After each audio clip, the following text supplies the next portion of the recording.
Hello, and welcome to today's webinar, which is focusing on climate reporting and disclosure and how boards can prepare for success. I am Sharon Thorne, the former Deloitte Global Chair.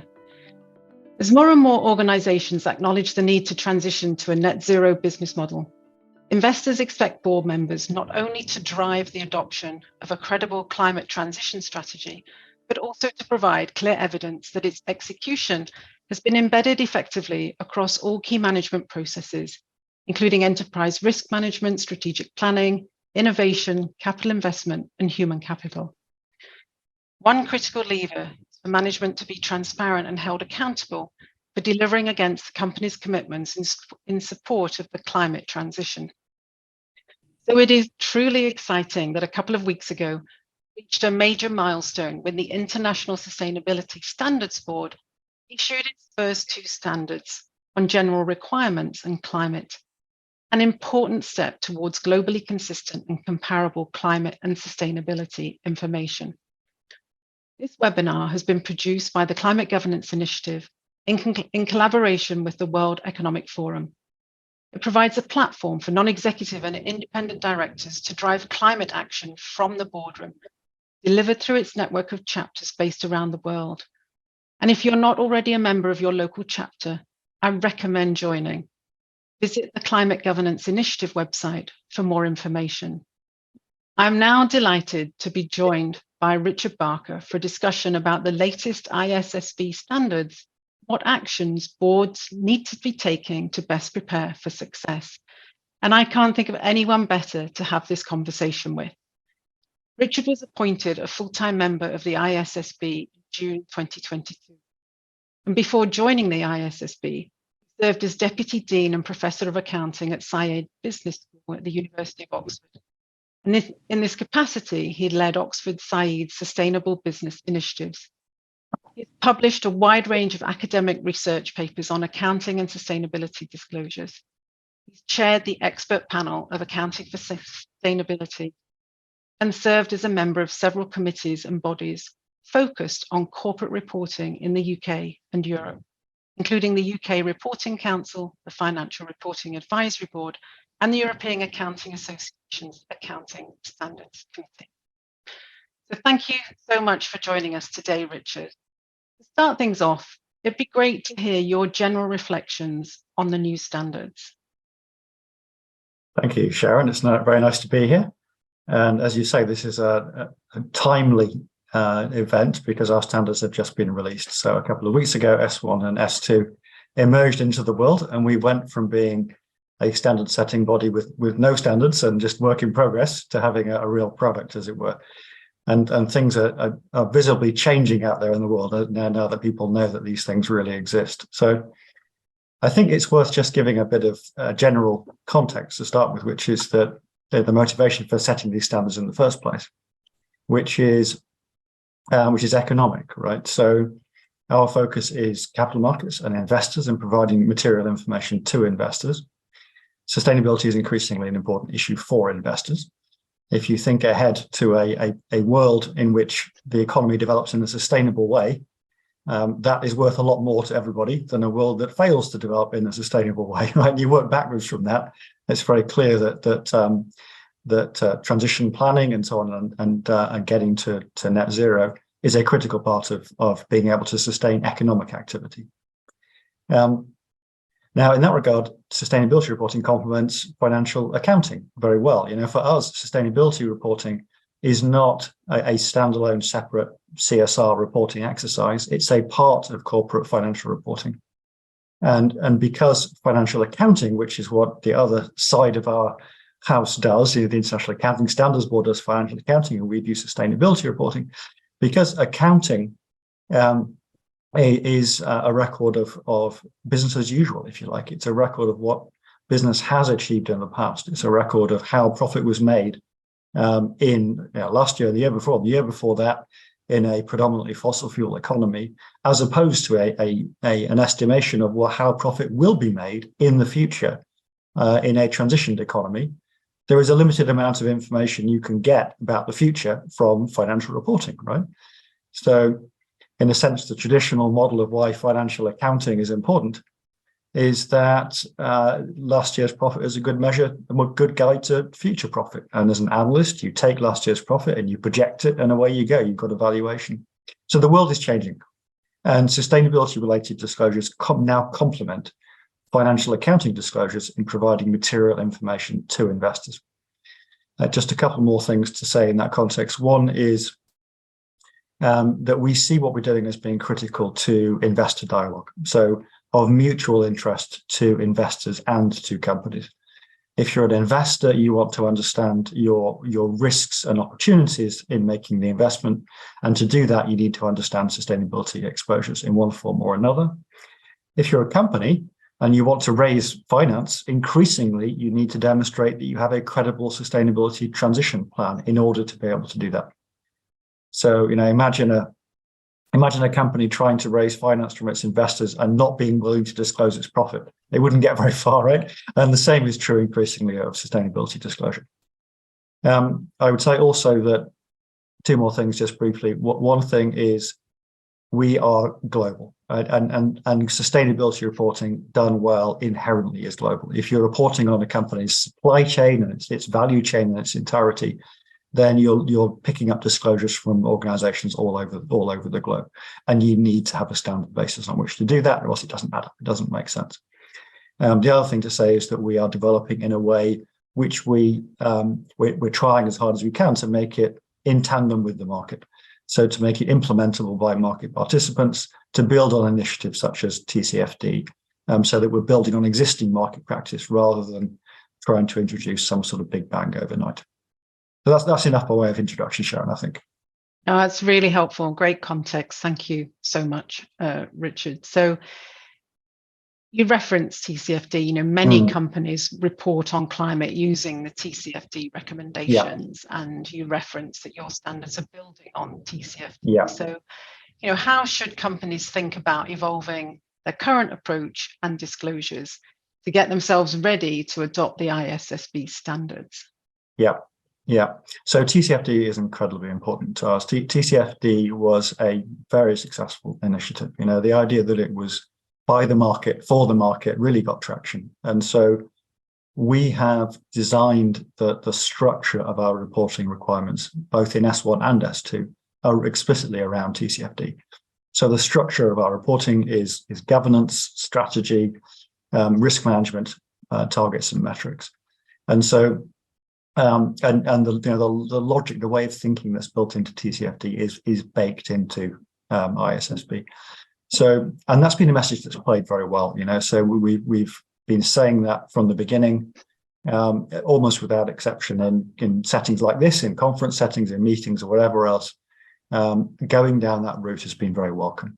And so there's an important news update, as it happens this week, which you may or may not have seen, which is that we've now reached the next stage in this process, which is that TCFD, which was never set up to be an independent standard setting body, is in effect now sunsetting into ISSB. So we will take over the monitoring function that TCFD has already. Over time, ISSB will take over the role that TCFD has had initiated, moving it from a voluntary reporting space into a mandatory space. So this is the next stage in what has felt all along like a very natural evolution. So the good news is, if you're a TCFD reporter and you're familiar with TCFD, then keep doing what you're doing. is the bottom line. TCFD is the foundation. So what we are doing is TCFD plus is the way I describe it. It's going beyond TCFD to a degree, but it should be very familiar stuff. The kinds of questions that we're asking, the information that's being provided is very similar. And so it should be, because it's motivated by what is useful information to investors in the context of understanding how climate affects the financial prospects of the business. One thing to add to that is it's super important to think about disclosure in this space as being evolving practice, and especially not that now that we're moving into mandatory and assurance and so on, especially not to think that it's some sort of either you don't do it or you do it perfectly, that it has to have the same level of precision and rigor and so on that financial accounting currently has. That's not only unrealistic, it's also not necessary. So in the sense that what good climate reporting is about is explaining as a business how you are managing these risks and opportunities, where they arise in your value chain, and what your investors need to understand. So in a sense, precision isn't the key thing. It's completeness, it's comparability, it's transparency, and those things will improve gradually over time as climate reporting becomes more embedded, and norms around it become more developed. It's probably enough to say. Okay, yeah, well, it's incredibly helpful. It's also very reassuring, I think, messages that you are giving to people, because I think there is a lot of concern that it has to be at the same level as sort of financial accounting, given it's mandatory and we're looking for assurance, etc. So I do think that's very helpful, sort of setting it out for people, Richard. Something else that's very important and we're hearing more of is, investors and other stakeholders are seeking to understand companies' transition plans. Mm-hmm. TCFD already has guidance on transition planning. We've seen new initiatives and guidance being developed, such as by the UK Transition Plan Task Force. So can you just share how transition planning is addressed in the ISSB standards? Yeah, I think transition planning is incredibly important. So if I were to pick on one element of S2 or indeed TCFD that is absolutely critical, it's transition planning. And in a sense, it's the next natural area of focus for development of corporate practice. The reason I say that is that it's very easy to have some sort of target. By 2040, by 2050, whatever, we will be net zero, or absolute zero, whatever it happens to be. It's another thing altogether to be able to articulate how you're going to get there. It's another thing again to be able to articulate the financial consequences, the financial effects, positive and negative, of how you're going to get there. In other words, to be able to articulate a business case, in effect. And that's so important, because if you think about transition at a corporate level, there will be some aspects of transition for which there is a very straightforward business case, and it can be done by the company itself, and it fits very naturally with the normal way in which business planning is done and business communication is done, and so on. There'll be other aspects of transition that depend upon relationships elsewhere in the value chain, or that depend upon regulatory changes or other assumptions about transition pathways and so on. And those things are much more uncertain, they're more conditional, they require an explanation of how are you thinking about getting from where you are now to where you need to be. And there'll be other things still which with the best will in the world, there is no solution currently. There is no transition plan in substance, right? And so being able to articulate in the short term and the medium term and the long term how all of those things come together is incredibly important, not just for investors in understanding what it is they're investing in and whether the company has the business resilience and has the transition plan in place, but also how corporate transition plans fit in more broadly, or in a policy sense, with the societal need to transition. And I think it's really important here to make a distinction between a transition plan that makes economic sense for the business given current circumstances, and a transition plan which is what society would ideally like the business to be doing, right? So if you look at the global warming that's built into corporate expectations that are built into current share prices, it's a degree or more higher than the Paris climate target. So the stock market is pricing something which is unthinkable in broader societal and economic terms. But those are the private economic incentives of corporations right now. And so we're far away from where we would like to be ideally. So I think there are two different notions of transition, and it's really important not to conflate them. What we would like the corporate sector in aggregate and the financial sector in aggregate to be doing, and what it makes sense for them individually to be doing given current economic incentives. And if we're clear about those gaps, then we can be clear about collectively what we need to do to address those gaps. So these sorts of questions, I think, become transparent once transition planning takes more of a center stage in reporting. So I think it's the single most important area of reporting in my view.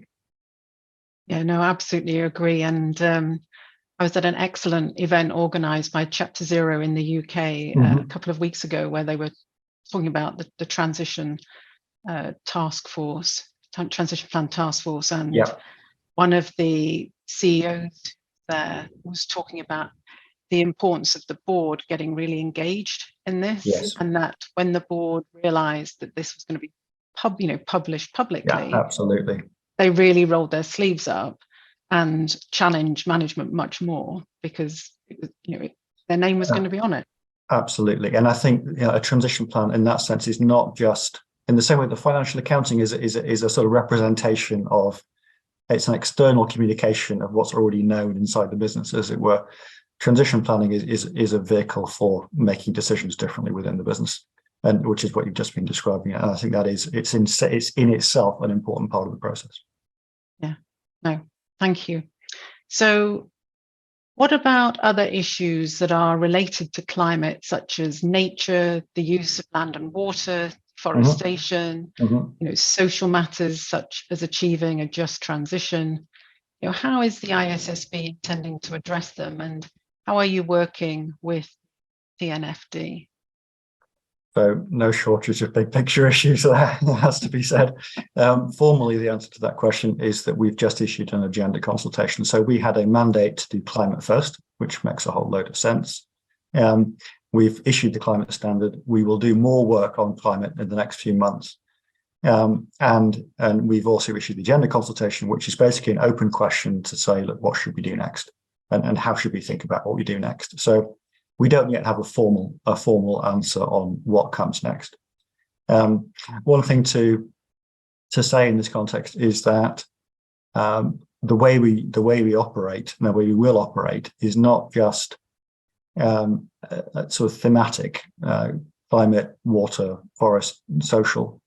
It's also sector based. So it's in this space. Transition pathways will differ in different sectors. The really material issues, the ones that we care about companies reporting to investors, will vary by sector and by industry. So the future of reporting will be a development on both fronts, a development on the thematic fronts and the connections among those thematic issues, and also development at a more bottom-up, what matters in the sector kind of issues. TCFD, for us, is something we, in a sense, we haven't got to yet, because we haven't yet got to nature, but is incredibly welcome. TCFD builds explicitly on TCFD framework, so that's very welcome. It has the same mindset and approach as TCFD and a transition plan task force, which is, it's not designed to be a sort of a standard setting body. It's not designed to be around forever. It's designed to accelerate our progress towards good sustainability reporting in the context of nature. And so the work that TCFD does, we expect will be a significantly helpful input to us when we get to nature and biodiversity in whatever form we approach it in. Okay. Well, it's great to hear that you're consulting on all of these things, and the assumption is that you are going to That's right. Our climate standard built on not just TCFD, but also on the work of SASB and GRI and others and so on. And it builds explicitly on the GHG protocol. So, for us, building on what's already there is a necessary part of operating. Okay, very good. Thank you. So, a key issue for board directors is the need for clarity in the regulatory landscape. And we have seen the emergence of an alphabet soup of regulatory requirements.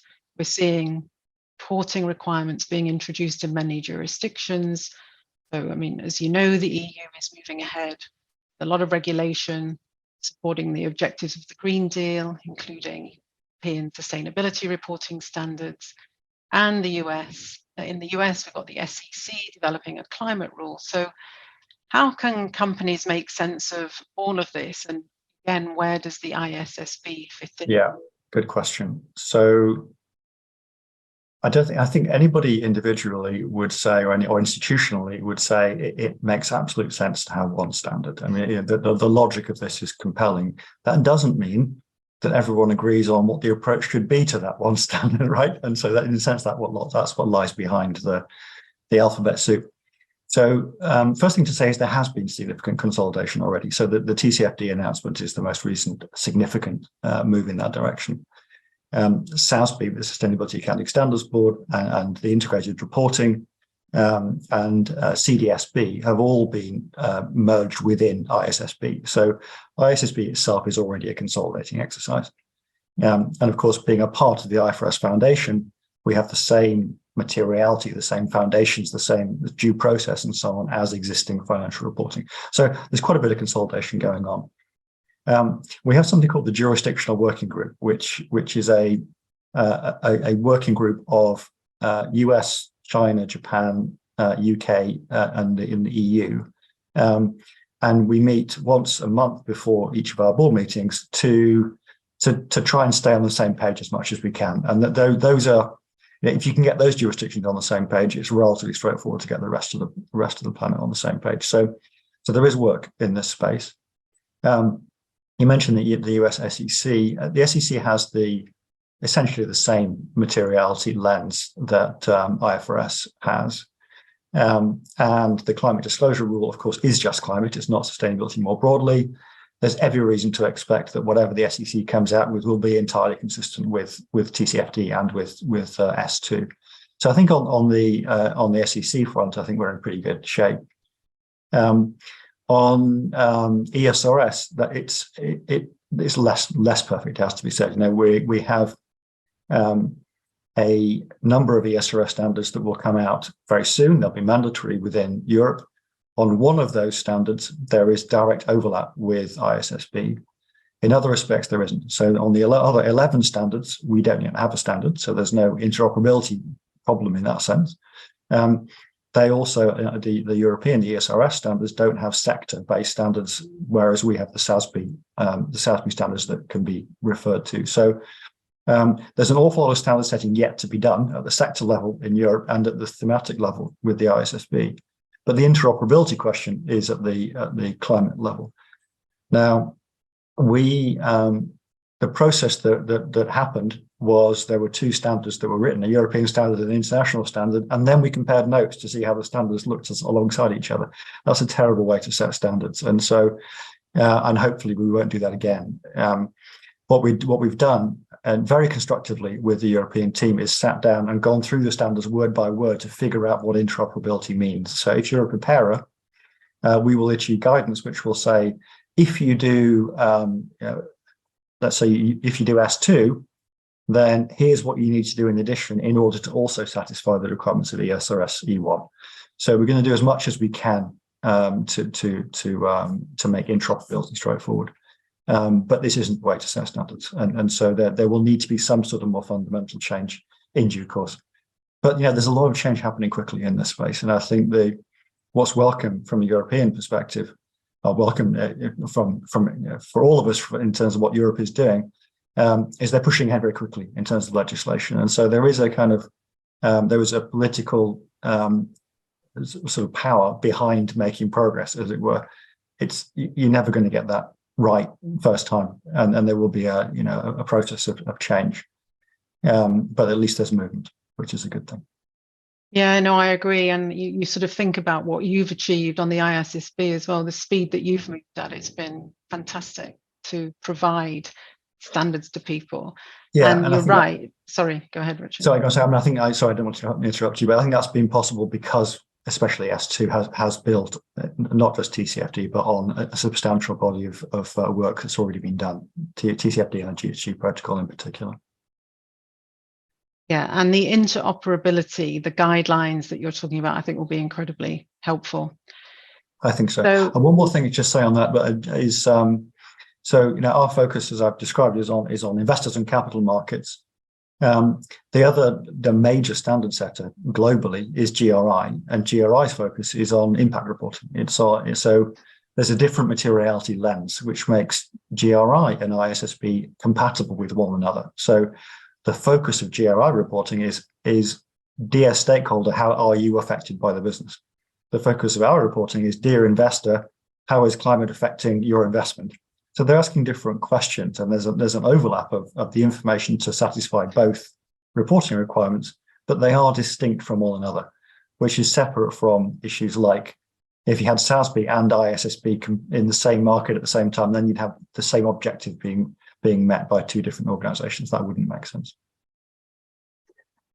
So that has been a great discussion, Richard. Thank you so much for what has been great advice for directors, really good context setting. And it's clear that there is a huge amount for us to think about in terms of building on existing practice, getting ready for the ISSB standards, and in the context of the landscape of jurisdictional reporting requirements, companies are going to need to think about how to see the wood for the trees.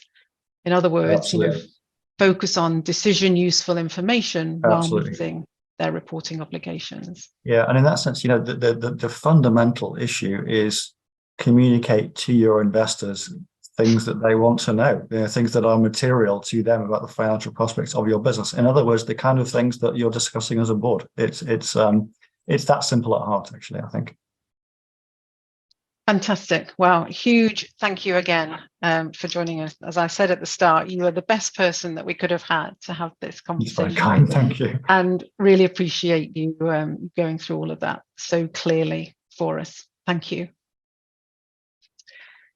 Okay, I'd now like to introduce our esteemed panel of speakers who are going to discuss the role of climate-related disclosures in corporate climate transition plans.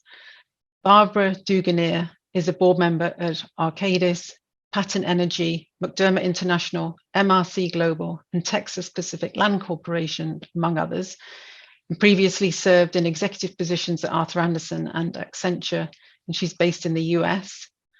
Lourdes Melgar is a board member at Smurfit Kappa, CEMEX, Santander, Mexico, among others, based in Mexico. And Charling Teamster is a non-executive director based in the Netherlands with an extensive career serving on different supervisory, management and advisory boards and in a range of C-suite roles, including 22 years at Unilever. So huge thank you to all of you for joining us. It's fantastic to have you. Barbara, I'd like to start with you. And what drives you to champion the climate agenda on the boards you serve? First of all, I'm really honored to be here today to discuss this important topic with you and my fellow panelists. And Richard, I'll start with a bit of a disclaimer by saying these are my own views and not necessarily those of my board companies. I am driven by the fact that I do believe that climate change is one of the most important issues that the world's got to solve, and the serious nature of the potential risks that are both financial and non-financial from anthropogenic climate change. There's understandably, significant debate about the various scenarios. None of us have a crystal ball, but one thing's very clear to me: the downside risk of not solving this is far too great. I do have a key role to play as a board member in the solution. Climate governance, I believe, does start with the board's accountability for oversight of the long-term resilience potential shifts in the business. Richard talked about those that may result from climate change, and transparent communications to communicate those to stakeholders so they can make effective decisions. I spent the last four plus decades working with energy companies, either in a consultative role or as a board member, and I'm passionate about the energy transition, which is a key factor in solving global warming. 25 years ago, energy transition was seldom discussed, but now it's on the center court of the world stage. It's a complex problem. How do we meet the world's growing energy demands, reduce greenhouse gas emissions, and achieve net zero targets by mid-centuries? The boards I serve on, which you mentioned, all play key roles in climate solutions and energy transition. These include, Arcadis, which designs and engineers some of the world's most important climate adaptation and resilience projects. Pattern, which supplies wind and solar energy to major markets in the US, Canada, Mexico, and Japan. Right now operates the largest single-phase wind farm in the United States and is building one 3 times that size.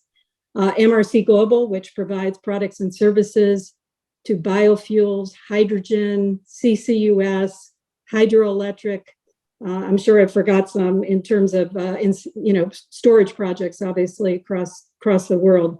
And then McDermott, which builds some of the world's largest renewable energy projects and LNG, with the increasing understanding that natural gas is a key part of the energy transition. The Texas Pacific Land Corporation, which provides access to necessary land for renewable projects in CCUS. On a personal note, I'm inspired and reminded by my 24-year-old daughter, who got her master's in climate change, Master's of Science in Climate Change, Management and Finance in London, and works in climate change and sustainability consulting, of her and her generation's impatience for us to find a solution as quickly as possible. Fantastic. And I loved your climate governance starts with the board, because that is absolutely what I believe the board's directors have a critical role to play. And interesting as you describe all the boards that you sit on and those companies having such a critical role in the energy transition. So you are able to have a very big impact. Thank you. So Charling, over to you. What challenges have you faced in boards that you serve or have served on when dealing with potentially material risks, and how did you overcome those challenges? So far, this risk has, of course, primarily been continuation risks, financial risks, and over the last couple of years, they have, of course, increasingly been geared towards the sustainability part. Let me focus on three challenges. In the first place, it is that the board and your board colleagues are realizing that risks and risk management are an essential part of achieving the purpose and objectives of a company. They are not something that there's a department for, or somebody will think about it, or let's delegate that to the audit and risk committee.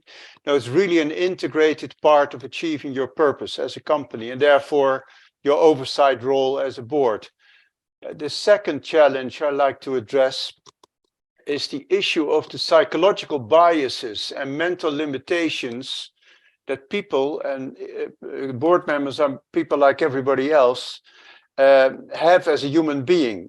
We all are potentially open to confirmation bias, hindsight bias, anchoring bias, and I think particularly anchoring bias is an issue when discussing sustainability risks. Some things we just have difficulty to imagine. And I think it is very important that to realize the psychological parts when discussing risks which are not so tangible in the short term, but extremely relevant in the long term. It requires a very disciplined and systematic approach. The third challenge I like to address in this short period is the whole issue of risk appetite and risk tolerance. These are things which are very personal often, but we need to assess them collectively for the companies we are responsible for. The risk appetite is very familiar in financial industry and banking. People know what they're talking about, but it's not so much outside of the financial industry, I've noted. Also things like risk tolerance. What can a company bear over what period, what kinds of risks? Is difficult to discuss because it is every time different depending upon the type of risk. Well, that's the third challenge I would like to mention after the awareness of the impact for the purpose, the psychological biases. Is this risk appetite, risk tolerance one a very important one? Well, you also probably are going to ask me how we overcome these kind of challenges. Yes. I think the only way to do that is to create a truly open and safe culture and environment in the boardroom and the company. That's, of course, necessary for a lot of other things as well. But because we're talking about something here which is relatively psychologically uncomfortable, talking about risks, talking about potential legal threats, talking about compliance issues related to it, it's very important that particularly the chairman of the board has a good feel for the need to identify, expose, and discuss dilemmas, also with different knowledge levels with individuals in the board. And I think sometimes that is also underestimated. But it is the way to overcome these challenges. I think that's incredibly well put, Charling. Three key challenges. And it's interesting because the psychological bias I've not heard very often. But you're absolutely right. There is a real risk of that, and you'll talk about how to overcome the sort of the open and safe environment in the boardroom is absolutely critical to enable there to be effective discussions and real transparency. So thank you. Lourdes, welcome to you as well. How does your board hold management accountable for implementing the regulatory requirements for climate-related disclosure and for maintaining oversight of emerging regulation?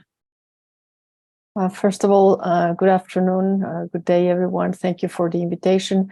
And I will make my comments based on my experience on the boards that I sit, but of course, I'm not representing the view of any of those boards. And so I think let me get to the very basic, because I think although climate change is a global issue, the level of regulation and the level of reporting that is demanded from boards varies depending on the geography where you're listed. And I think it's a great thing that we are moving in a direction of convergence.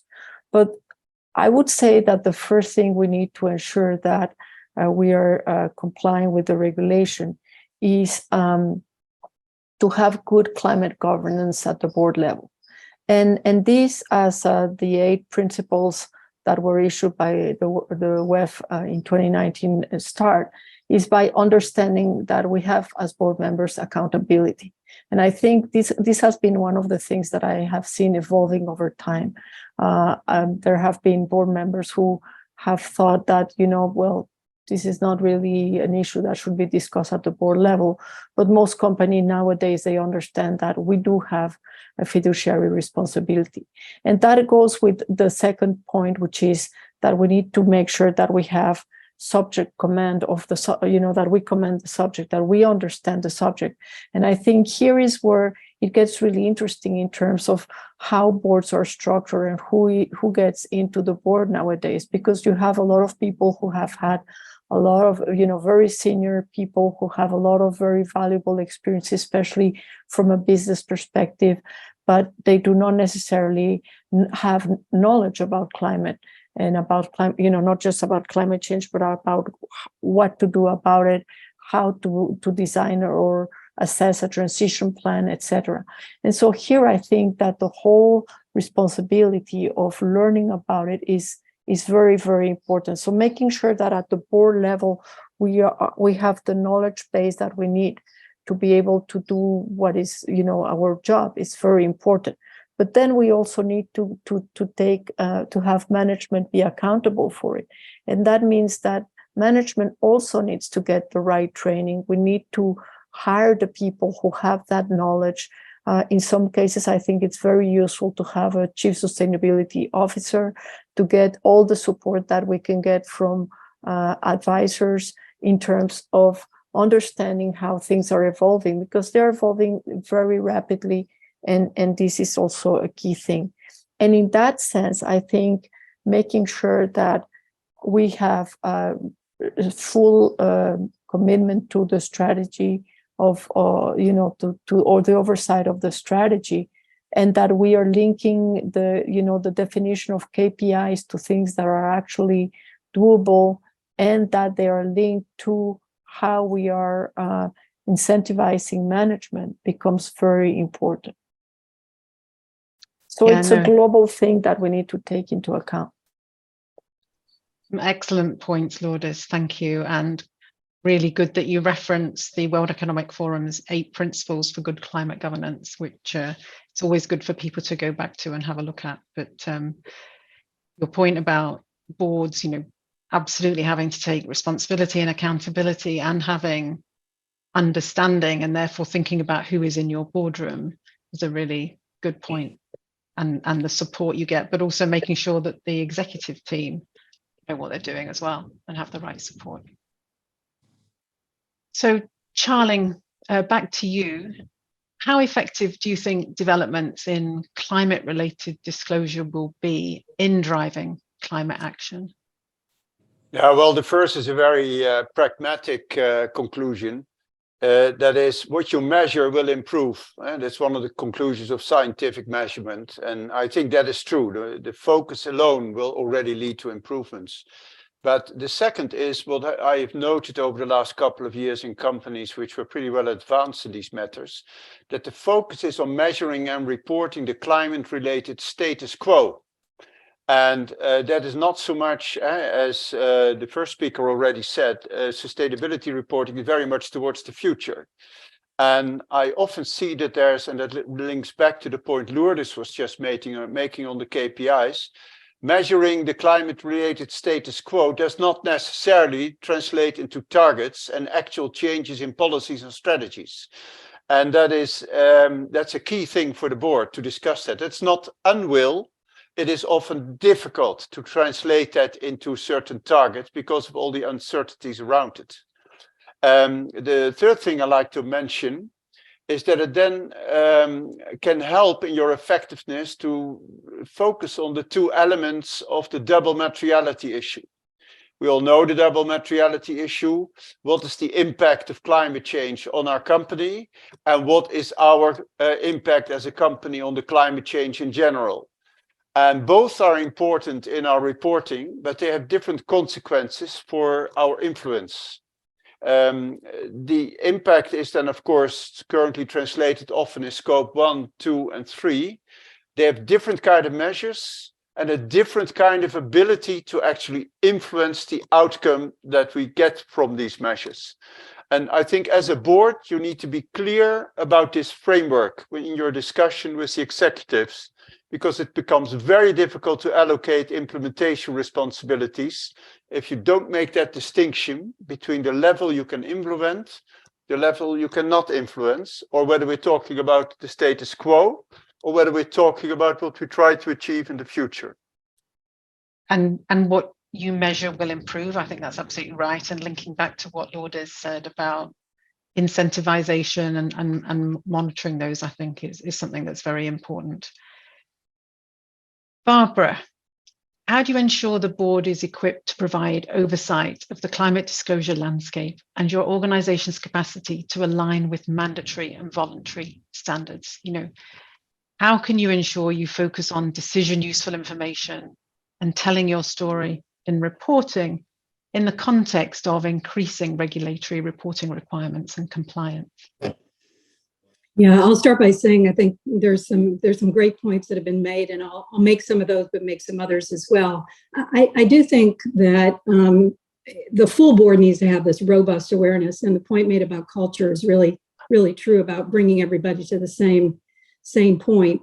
There's been some proposals in some of the regulation about having a single climate expert, and I understand that, but I don't think it's necessarily the right way, because I do think that the board should avail itself of the advisory work and the education in order to get everybody sort of on the same page. And may not end up in the same page, but at least attempt to get that awareness and make it robust enough. The second is the conversation really does need to start at the strategic level and not the compliance level. And I think a lot of companies perhaps began at compliance and not strategic. But if you're going to tell the story about your core business, about your suppliers, about your customers, and the change in your core business, you're going to have to start with the strategy. You're going to have to understand the impact in your operating locations, the impact on the types of customers you serve, the products you serve, you provide, et cetera. So what is the true impact on the business? Starts at a strategic level.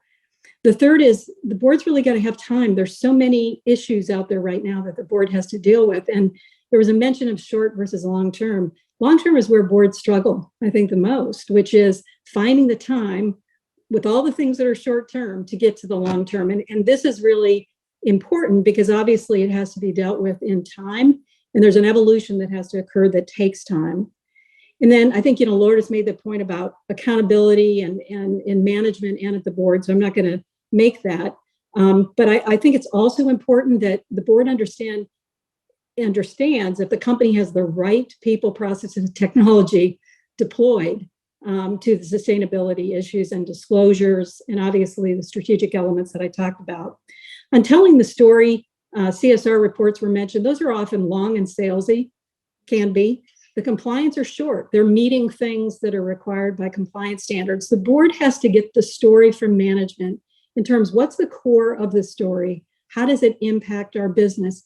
The thing I always try to do, which I think is important to understand the story, what story are our customers telling, our suppliers telling, and our competitors telling? If those things don't match, or at least somehow meld together, then those disconnects really need to be understood. And I think this is for my board companies, again, I won't repeat, but they're intertwined with the energy transition. And how do we absolutely get there and report on it and understand both the risks on us and the risks we provide, obviously. And then how does that really impact our business, including one last thing, which I think is often forgotten, which are the future capabilities necessary for the organization in order to get there. What do we have today? What do we need? What are the gaps? And how do we get there? Some are the same, but some are very different. And that needs to be understood in connection with the HR strategy.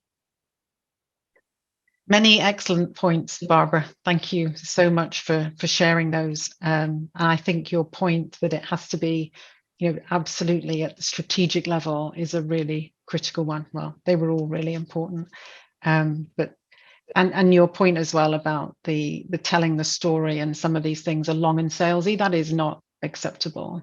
They need to be, consistent, as you say, across all the different stakeholders as well, and to the point. Thank you. So, Lourdes, back to you. What board structures have you found most effective in embedding climate accountability on the boards that you serve? I really like this question because I think one of the debates that I saw maybe 3-4 years ago on boards was whether or not there should be a sustainability committee, whether or not climate should just be seen as a risk in the audit committee as part of the risk management approach. And this concern about having sort of like a silo type of discussion.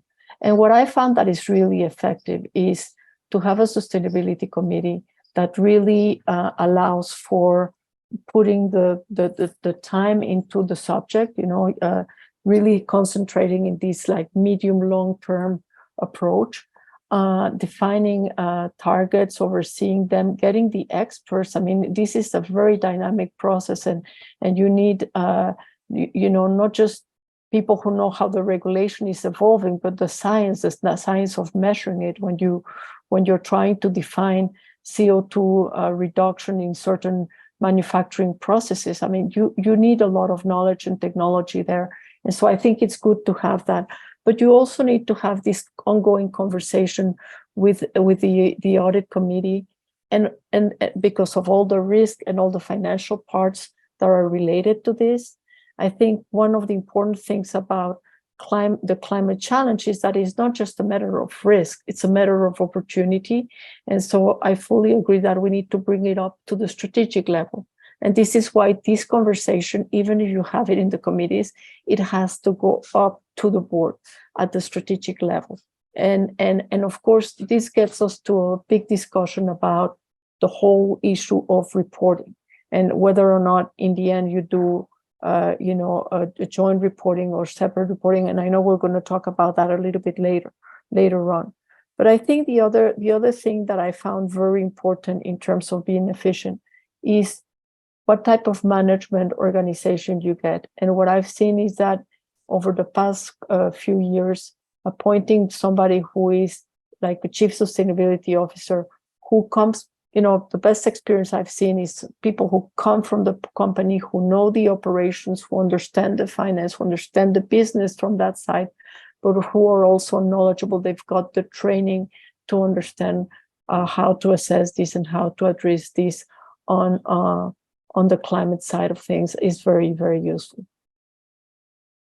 Thank you. So I think, sharing your experience is very helpful on what has worked effectively in terms of overseeing this. And I think we're seeing increasingly separate sustainability committees. As you say, you've got the time, but it is so important that the full board is fully engaged, to your point about the strategy and thinking about opportunities as well. I'm conscious of time, so last couple of questions, if we can, because we've got some great questions to get through. Charling, how does your board fulfill its duty in relation to the signing or attestation of its climate disclosures in annual reports or financial filings? Yeah, no, here I get to the point that Barbara made, that of course the strategy is more important than the compliance, but here this is really compliance.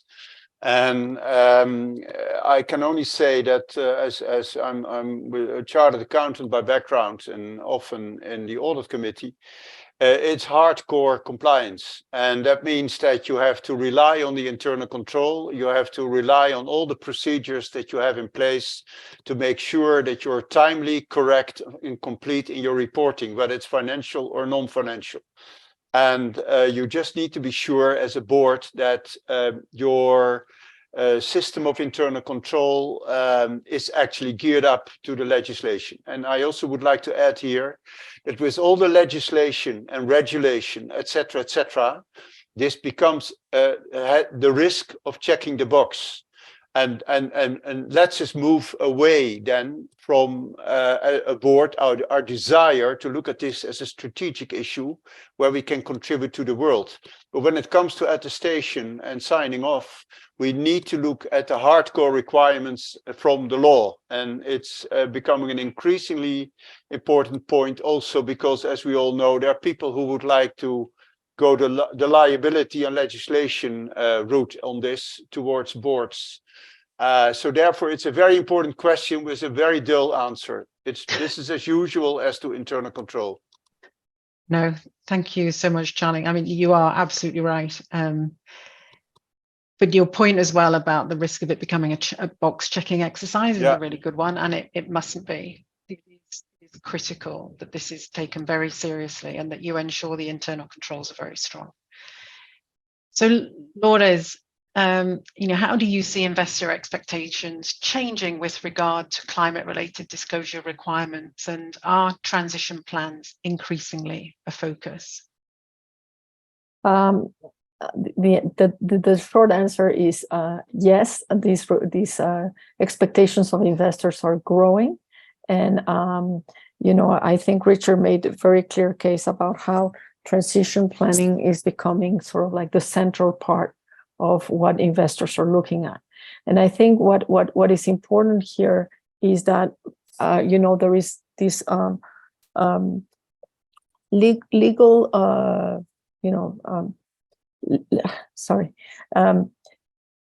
requirements have to be met, but it's not just a matter of legal requirements, it's the expectations that investors have about how the company is moving on the right direction, the demand for avoiding greenwashing. And this is why I think what Richard presented today is so important. Having a TCFD plus approach to reporting will be really valuable to companies.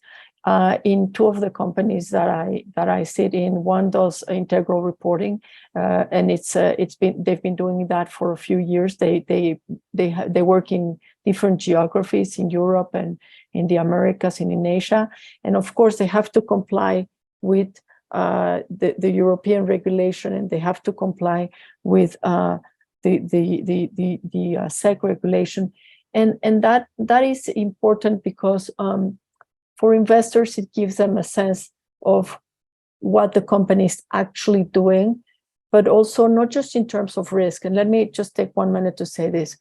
For some companies, like companies in the energy sector, in the cement industry like that, if they do not take the right strategies and approaches to mitigate climate, the risk is that they will disappear.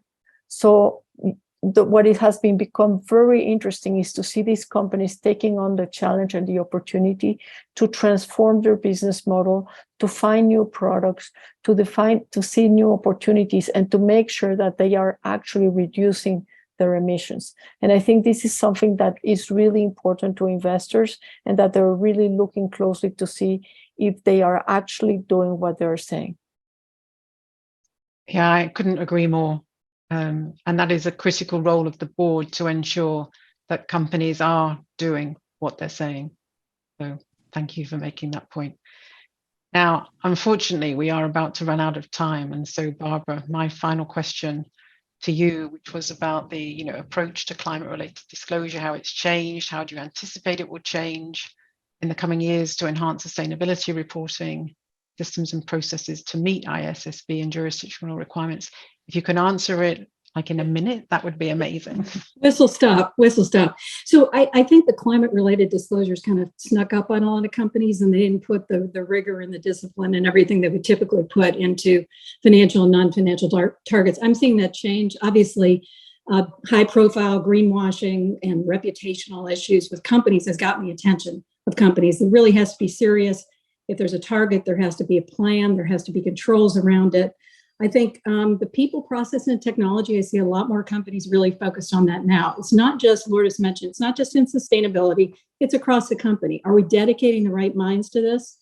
And are we aware of the cost? Because it is costly to be able to do this, and we need to be quite aware of what that is. I think I see companies getting, internal audit more involved earlier, obviously preparing for assurance, and that's needed. And last point is very focused on the baseline data, because the baseline data is where you build from. So if they're not ready, if they don't understand, they need to understand all that, because it may not be inside the company and their financial controls, and they need to have a credible baseline to build on. Brilliant. Thank you so much, and really appreciate you doing that whistle stop. So I want to say an enormous thank you to you all for such a fantastic discussion, Barbara, Lourdes, and Xiaoling. So many great points that you've made and insights. I've made loads of notes, and I'm sure that this will be something that will be looked at and shared, on an ongoing basis, because it is such a valuable discussion. So enormous thank you for your time and contributions.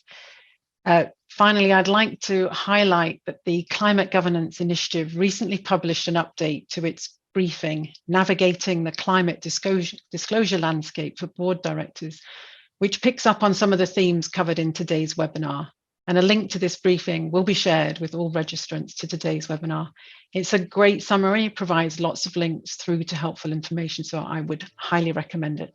And also a reminder that more than 55 countries are currently represented by the Climate Governance Initiative's network of chapters, and joining a chapter is the best way to continue the conversation on driving climate action from the board level, something that you can see we're all passionate about. So thank you all, and goodbye.